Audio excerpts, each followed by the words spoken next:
एक महिला जो पहले अपनी ही बेटी के मंगेतर के साथ भागती है और फिर उससे शादी करती है, और अब उसी महिला पे आरोप लगता है कि वह अपने बहनोई के साथ फरार हो गई है।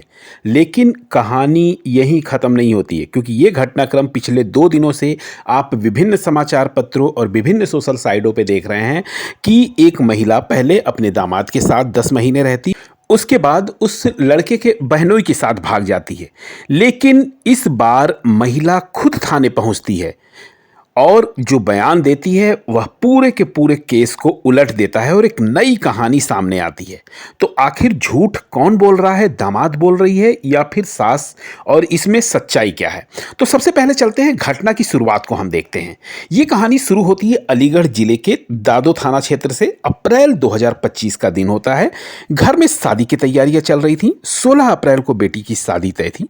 दामाद बनने वाला था दूल्हा, लेकिन 27 साल का राहुल जो है दामाद बनने वाला था। लेकिन 6 अप्रैल को अचानक कुछ ऐसा होता है जो पूरे इलाके को हिला के रख देता है। राहुल की होने वाली सास जो 43 साल की सपना अचानक घर से गायब हो जाती हैं। 2 दिन बाद जो खबर आती है वो किसी बुरे सपने से कम नहीं होती है, और खासकर उस घर के लिए तो बिल्कुल भी नहीं। सपना अपनी ही बेटी के मंगेतर राहुल के साथ भाग चुकी होती है, और इस खबर को सुनते ही पूरे इलाके में सनसनी फैल जाती है।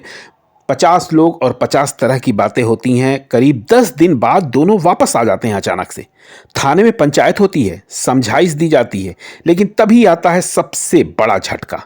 सपना अपने पति या बच्चों के साथ नहीं बल्कि राहुल के साथ जाने का फैसला करती है। कुछ समय बाद दोनों शादी कर लेते हैं, लेकिन राहुल के घर वाले इस रिश्ते को मानने से इनकार कर देते हैं। इसके बाद राहुल और सपना उत्तर प्रदेश को छोड़कर यानी अलीगढ़ को छोड़कर वो बिहार की तरफ रुख करते हैं और बिहार के सीतामढ़ी जिले में जाकर रहने लगते हैं, और वहाँ पर जो है अपना कपड़े का कारोबार स्टार्ट करते हैं, और दोनों हंसी खुशी से रहते हैं। और वहाँ पर सपना अपना नाम वहाँ पे बदल देती है, क्योंकि काफ़ी हाईलाइट हो चुकी है, तो इसलिए वहाँ पर अपना नाम देवी रख लेती है। और राहुल जो है कपड़े का कारोबार शुरू करता है।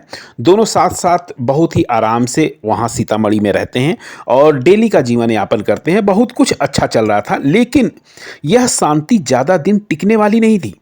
अचानक से कहानी में एक नया मोड़ आता है, और ये नया मोड़ 10 महीने बाद यानी 6 फरवरी की सुबह को ये घटना घटती है।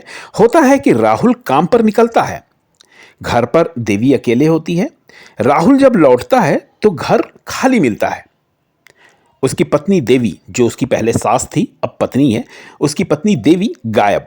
2 लाख नगद और जेवर भी गायब। राहुल सीधे आरोप लगाता है, मेरी पत्नी को उसका 30 वर्षीय बहनोई देवेंद्र भगा ले गया। और इसी आरोप के साथ राहुल पहुंचता है दादो थाना। दादो थाना यही फिर वो अलीगढ़ आकर रिपोर्ट लिखाता है, यानी सीतामढ़ी से वो आता है अलीगढ़ और वहां पर रिपोर्ट लिखाता है।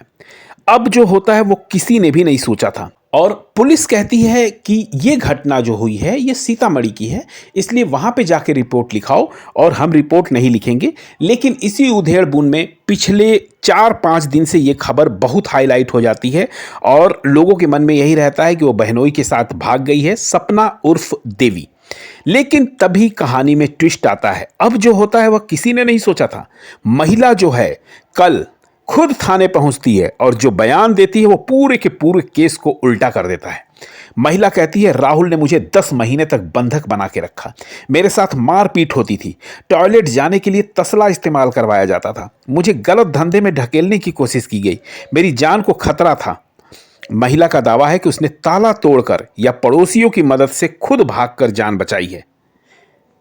महिला साफ कहती है, मैं किसी बहनोई के साथ नहीं भागी, मैं अब आज़ाद जिंदगी जीना चाहती हूँ, मैं अपने बच्चों के पास लौटना चाहती हूँ।